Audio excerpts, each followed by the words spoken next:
In 8.1a and b, we're going to focus on interpreting a confidence level and interpreting a confidence interval in context.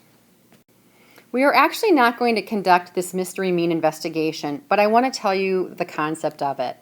It would start with the teacher having an actual mystery mean recorded on a piece of paper and would tell the students a key features about that.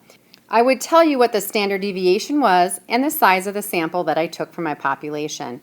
You would therefore have to do a simulation to estimate what you think the mean is. The best way to actually estimate what you think the actual mean is would be to create an interval. And that interval would be a range of numbers in which we think the population would reside. That is what this chapter is going to be about, is how do we compute that interval such that it's our best estimate of where we think the true population answer would reside in just by taking a sample. The first thing I need to do is define a point estimator. A point estimator is actually the statistic that provides an estimate of a population's parameter. So in this case, we would have to know what statistic we're looking at. Is it mean, is it median, or range, or something of that nature? Now, once I know what the statistic is I want to look at, I want to make a point estimate. The point estimate is actually the value of the statistic from a sample. It's what our best guess is. So if the point estimator was the mean of some data, I would try to give you the best point estimate that I could of what I think the answer is. Let's look at this example and define what is the point estimator and what is the actual point estimate. Here we have the makers of a new golf ball want to estimate the median distance the new balls will travel when hit by a mechanical driver. They select a random sample of 10 balls and measure the distance each ball travels after being hit by the mechanical driver. Here are the actual distances measured in yards. So in this, what are they actually trying to establish as the point estimator? Well, as you read in here, they are looking at the median. So the point estimator we're looking at is the sample median as a point estimator for the actual true median. We don't know the entire population of how this mechanical driver will work, so we take a sample. Therefore, we're talking about the sample median, again, to help us estimate what is the true median. Now in this case, what is the actual point estimate of our sample? We could go in here and find the median, and we will find that the true point estimate of the sample is 285 yards. That is, when you see the word estimate, that actually means they want the value. In example B, we have a golf manufacturer would also like to investigate the variability of the distance traveled by the golf ball by estimating the interquartile range.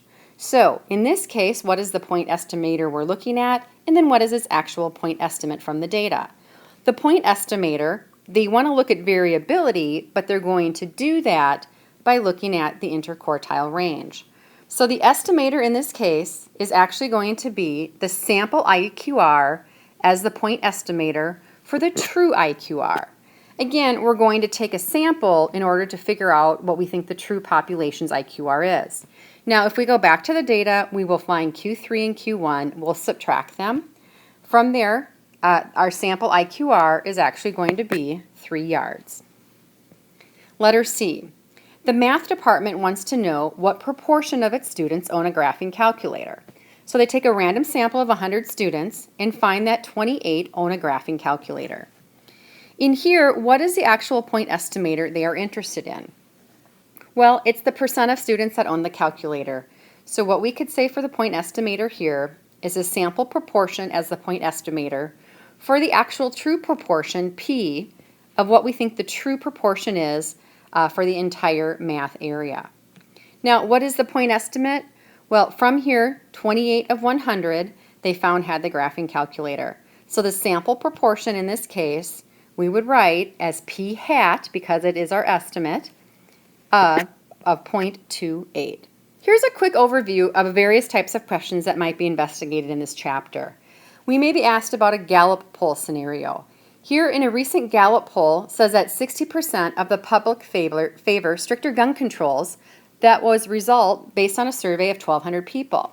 There's sampling error of 3%. What does that mean? We'll talk about that later on in the unit. Another example, an election scenario. Back in 1992, Clinton, Bush, and Perot were in the presidential race. The major polls on the day before the election all estimated Clinton would receive 43 or 44% of the vote with a margin of error of 2.5%. Clinton actually collected 43% of the popular vote. The polls did well. How can polls do well in estimating proportions? What is the margin of error and what does that mean? Because we skipped the investigation on the mystery mean, I'm actually going to skip this slide too. Now, before we talk confidence interval, let's talk about this paragraph up here. What if we don't know the true value of a proportion or a mean of a population? So remember this notation, lowercase p is the true population proportion, mu is the true population mean. So categorical variable versus a quantitative. If I don't know, for example, the true proportion of people in the town of Mound who actually voted for our new arts and gym center here at the high school, if we didn't know that, how could we figure it out or get a good estimate? What you would do is this. We know that sample statistics do vary. So rather than simply give a single value for our estimate, that is that point estimate, for a population proportion or the population mean, we're going to use our sample, and remember from the sample we either get p hat or x bar, and we're going to build a range of plausible values. To do this, we want to establish what's called an interval that we believe, at least with some degree of certainty, that actually contains the true value of our population parameter. The interval that we actually are going to create is called the confidence interval.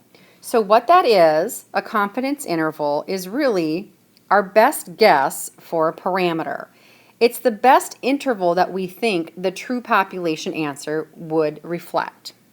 Now, how do we get that interval? Well, we get the interval calculated from a simple random sample. We decide and figure out the sample size. And when we get that, we're going to take whatever we used as our estimate, so it might be the mean or the median, and we're going to add to it and subtract to it a margin of error.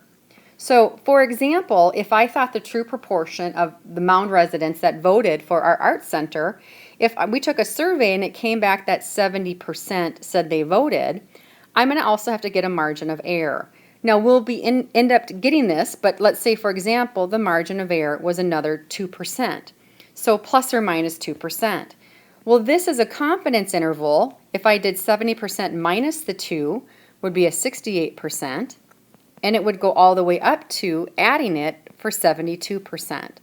So my confidence interval would give me a range of where I think the true population proportion would actually reside.